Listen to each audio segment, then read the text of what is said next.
হিন্দুদের এরা ভোট দিতে দেবে না। দাদা দুজন কালী মন্দির কথা বলেন,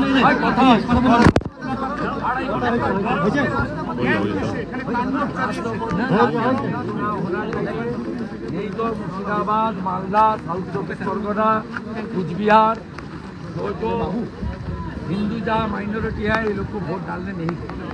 দুটো জেলায় রাষ্ট্রপতি শাসন, মালদা মুর্শিদাবাদ ওরমভাবে তো করা যাবে না। না, বলা হয়নি।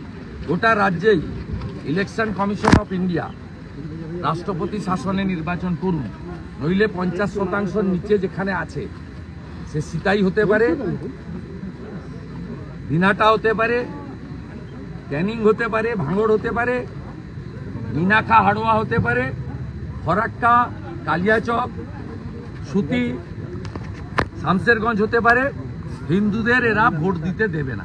আজকে আপনি এলেন, অনেক সবাইকে ক্ষতিপূরণের চেক দিলেন, মন্দিরগুলো গড়ার আশ্বাস দিয়ে গেলেন। মন্দির গড়া শুরু হচ্ছে 30 তারিখ। আপনি আবার কবে? কর্মীদের হাত লেগেছে, পরিষ্কার করা হবে, গঙ্গা জল দেওয়া হবে, গোবর ছেটানো হবে, পুরোহিত থাকবে। 9টা মন্দিরেই 30 তারিখে জালি হিন্দু মমতা ব্যানার্জি জগন্নাথ ধাম কালচারাল সেন্টারের নামে সরকারি টাকায় যে মহোৎসব করছে, পুরী ধামের বদল হয় না। সেই দিন যে মমতার হাত ধরে এখানে মন্দিরগুলো ভেঙেছে, সব মন্দির রিপেয়ারিংয়ের কাজ একসঙ্গে সকাল 9টায় শুরু হবে। 3-4 দিন কাজ হওয়ার পরে আমি আবার ধুলিয়ানে আসব, শামশেরগঞ্জে আসব, মন্দির রিপেয়ারিংয়ের কাজ তদারকি করার জন্য। আজকে ক্ষতিপূরণের 1/3 দেওয়া হয়েছে কাজ শুরু করার জন্য।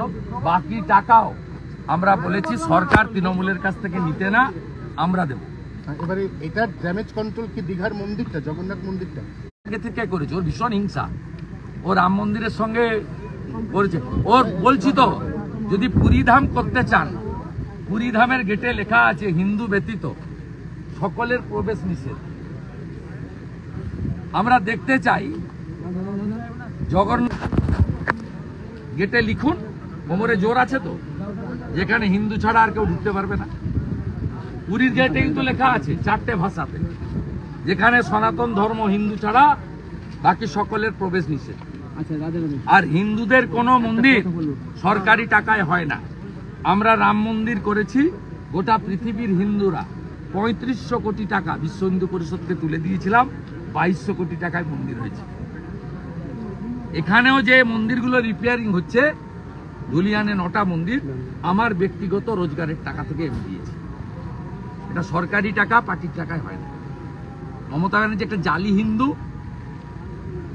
রাম মন্দির উদ্বোধনের দিন কলকাতায় পার্ক সার্কাসে মিছিল করেন, মহাকুম্ভকে বলেন মৃত্যুকুম্ভ, আর প্রকাশ্যে বলেন গন্ধা ধর্ম। হিন্দু ধর্মকে যিনি গন্ধা ধর্ম বলেন, তিনি আর কিছু নাই হোক হিন্দু হতে পারেন।